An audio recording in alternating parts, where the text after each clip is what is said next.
Assalamualaikum warahmatullahi wabarakatuh.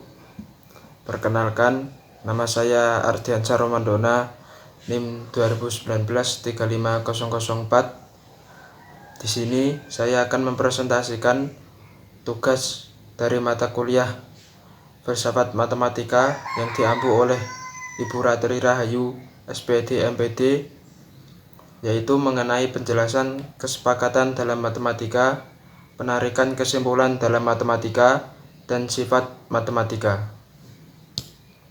Yang pertama, kesepakatan dalam matematika.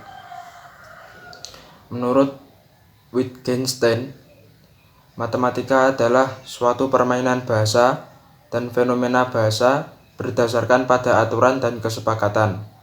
Kriteria kesepakatan dalam matematika tidak hanya merujuk pada definisi, tetapi juga kesepakatan dalam rangka pengesahan suatu bukti. Definisi merupakan kesepakatan untuk menentukan makna suatu istilah, sedangkan hukum-hukum logika disepakati sebagai alat untuk menguji keabsahan suatu bukti. Matematika secara berkelanjutan membentuk aturan baru dan memperluas jaringan kerja materi yang lama.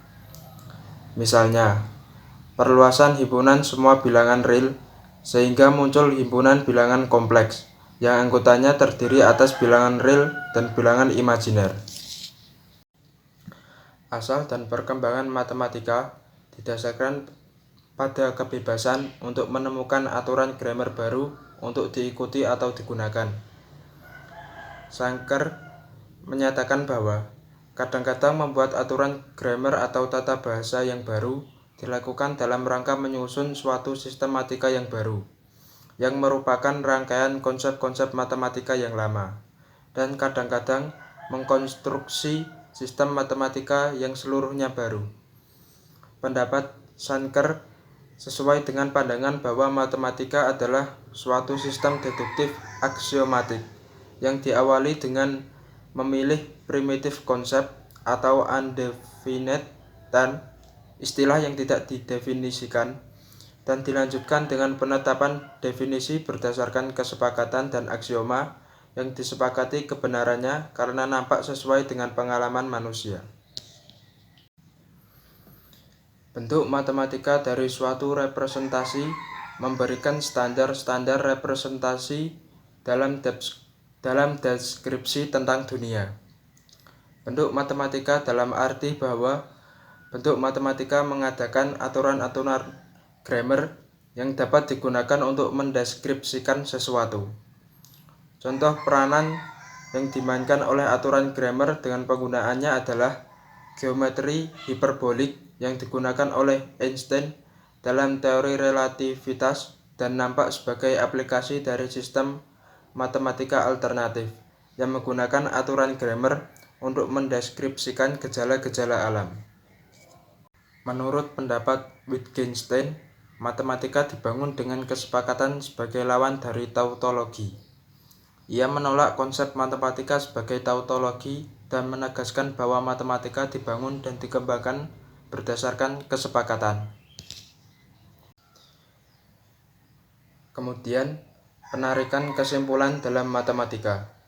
Penarikan kesimpulan adalah suatu aplikasi dari pemikiran, mengikuti aturan, dan merupakan transformasi dari suatu ungkapan menurut suatu permainan bahasa dan jalan yang benar untuk pembentukan transformasi didasarkan pada kesepakatan atau kegunaan, yang juga dapat diartikan sebagai penurunan satu kalimat dari kalimat yang lain dengan mengikuti aturan tertentu.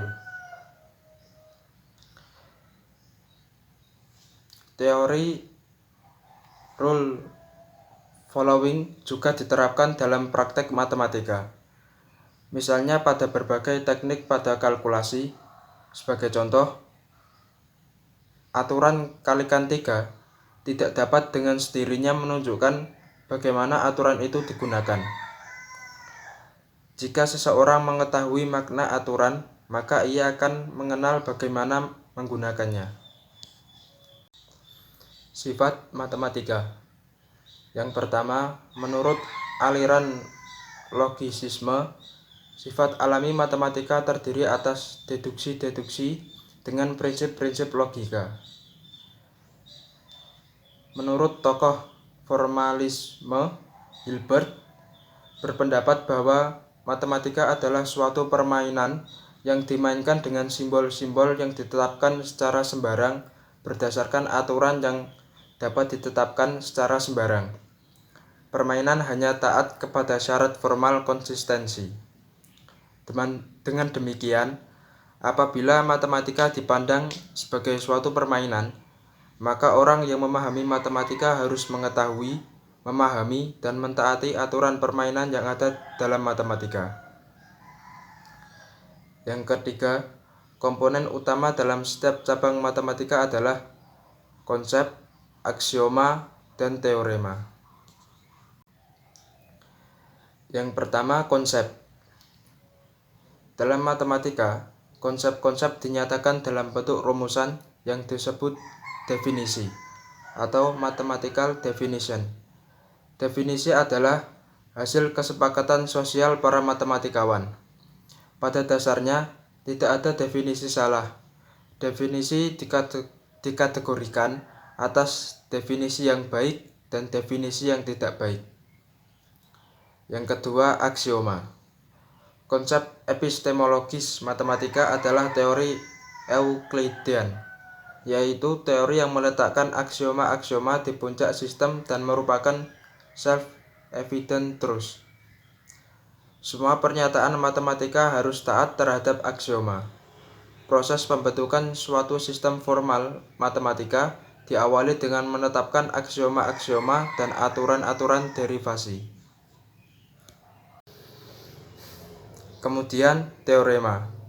Teorema adalah suatu pernyataan yang diturunkan pernyataan-pernyataan yang sebelumnya dan telah diterima kebenarannya. Teorema merupakan suatu informasi matematika yang dituangkan sebagai suatu prinsip. Kadang-kadang teorema dinyatakan dalam bentuk rumus atau formula. Teorema matematika merupakan hasil penarikan deduktif dari suatu himpunan aksioma. Karena teorema merupakan hasil penarikan deduktif, maka kebenaran teorema harus dibuktikan secara deduktif. Berdasarkan pendapat Hilbert, Tilney, Hudojo, suatu sistem matematika dapat digambarkan dengan skema sederhana seperti berikut ini. Yang paling atas ada pengertian pangkal, kemudian melalui kesepakatan para sosial matematikawan didapatkan pengertian yang didefinisikan dan aksioma yang telah ditetapkan. Kemudian penarikan deduktif menghasilkan teorema yang telah dibuktikan. Demikianlah presentasi dari saya. Kurang lebihnya mohon maaf. Wassalamualaikum warahmatullahi wabarakatuh.